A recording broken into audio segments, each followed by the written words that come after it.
آج کل کے دنوں میں ایک پورا پلان بنا ہوا ہے. ہمارے وہ لوگ جو کہ اپنے آپ کو ڈیموکریٹس کہتے ہیں, سیاستدان کہتے ہیں, وہ پوری طرح آج ہماری پاکستانی فوج کے اوپر اور پاکستان کی عدلیہ کے اوپر انہوں نے پورا ڈسکریڈٹ کرنے کا ان کو پروگرام بنایا ہوا ہے. لیکن یہ کیوں ہے؟ یہ آج سب میں اپنی قوم کو بتانا چاہتا ہوں یہ کیوں ہو رہا ہے. میرا جو پہلا جب میں وزیر اعظم بنا تو جو میرا پہلا خطاب تھا, اگر آپ وہ دیکھیں تو اس میں نے دو خاص طور پہ چیزیں کہی. میں نے یہ کہا کہ جن لوگوں نے 30 سال سے اس ملک کو لوٹا ہے, 30 سال سے اس ملک کا پیسہ چوری کر کر کے باہر لے کے گئے ہیں, یہ سب اکٹھے ہو جائیں گے. یہ اکٹھے میرے خلاف اس لیے ہوں گے کہ ان کو پتا ہے کہ میری تو 24 سال کی کیمپین ہی یہ تھی کہ اس ملک میں کرپشن کا سامنا کرے. جب تک کرپشن ہے ملک آگے نہیں بڑھ سکتا. اور میں نے کہا یہ سب اکٹھے ہوں گے. اور میں نے دوسری بات کہی کہ جس چیز میں پاکستان کا فائدہ ہے اس چیز میں ان کا نقصان ہے, اور جس چیز میں ان کا فائدہ ہے وہ پاکستان کو نقصان ہے. یہ چاہتے ہیں کہ ان کی ساری کرپشن جو انہوں نے اس ملک کا پیسہ لوٹ کے باہر لے کے گئے ہیں, یہ چاہتے ہیں کہ کسی نہ کسی طرح مجھے بلیک میل کریں اور میں ان کو NRO دے دوں, یعنی کہ ان کو معاف کر دوں جو انہوں نے اس ملک کا پیسہ چرایا. پاکستان کا فائدہ ایک چیز میں ہے کہ یہاں قانون کی بالادستی قائم ہو, طاقتور اور کمزور کے لیے ایک قانون بنے. یہ نہیں کہ صرف بیچارے وہ لوگ جو مجبوری میں چوری کرتے ہیں وہ جیلوں میں جائیں اور بڑے بڑے ڈاکو ان کو NRO مل جائے اور وہ دندراتے پھریں اور وہ بار بار آگے پھر ملک کو لوٹیں. قانون کی بالادستی کا مطلب کہ طاقتور اور کمزور کے لیے ایک قانون. اگر طاقتور چوری کرتا ہے تو اسی طرح احتساب ہو جو عام آدمی کا ہوتا ہے. تو یہ میں نے کہا کہ ان کا جو انٹرسٹ ہے وہ پاکستان کے انٹرسٹ کے خلاف ہے, اور یہ آج ثابت ہو رہا ہے. سب اکٹھے بھی ہو گئے ہیں اور پوری طرح بلیک میل. پہلے انہوں نے مجھے بلیک میل کرنے کی کوشش کی معاشیت پہ, الیکشن جی غلط ہو گیا, ہم نے کہا کھول دو الیکشن, ادھر سے بھی بھاگ گئے.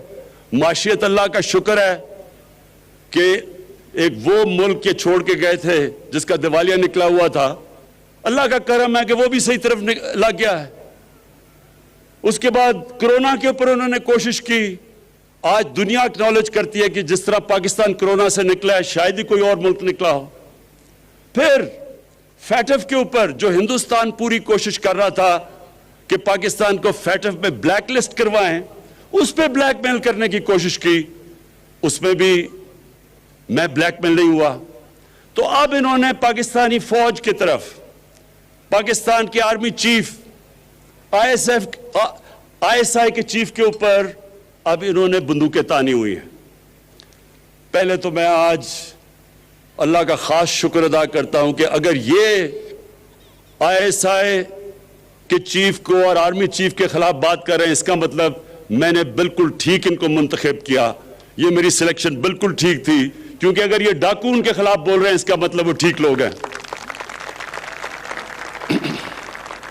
دوسری, میں آپ سب کے لیے, اپنی قوم کے لیے ایک چیز کہنا چاہتا ہوں کہ آپ اگر اسلام کی تاریخ پڑھیں, بر صغیر میں مسلمانوں کی تاریخ پڑھیں, تو مسلمان بہت کم, جب مقابلہ ہوتا تھا دشمن کا اور مسلمانوں کا, ڈٹ کے مقابلہ کرتا تھا مسلمان.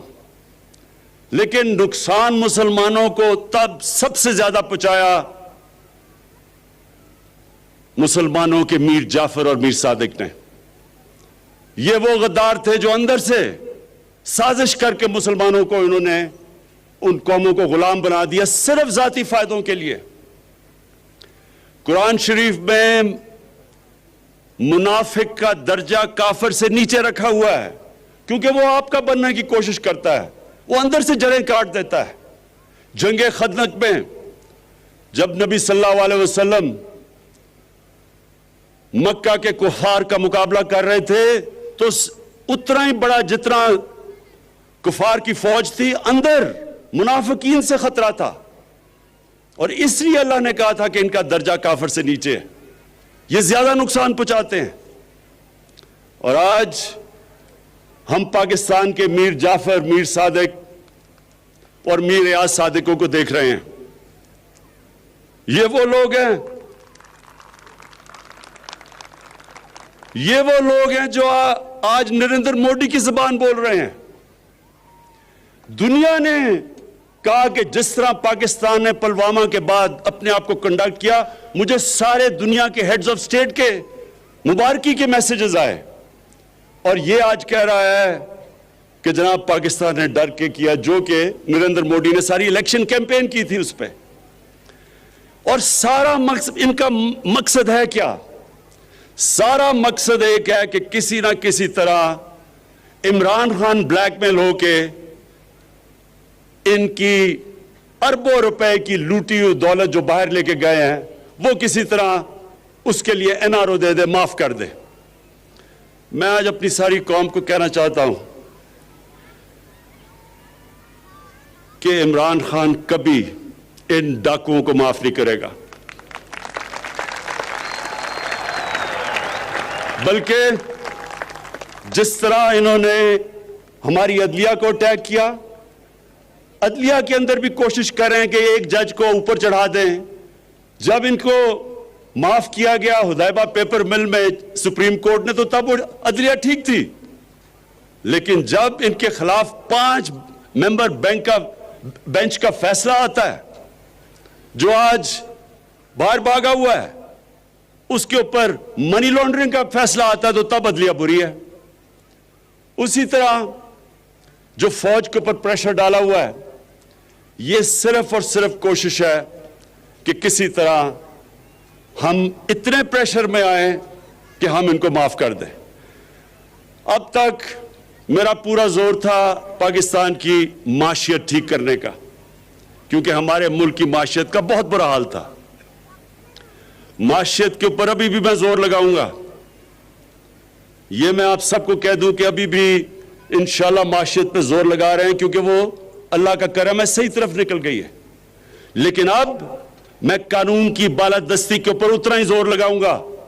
جو سٹیٹ کے ادارے ہیں ان کو اب میں خود دیکھوں گا کہ اس ملک میں قانون کی بالادستی قائم کرے, اور یہ جو طاقتور, اس ملک کے طاقتور مجرم, یہ جو اس ملک کو بلیک میل کرنے کی کوشش کر رہے ہیں, ان کو قانون کے نیچے لے کے آئیں.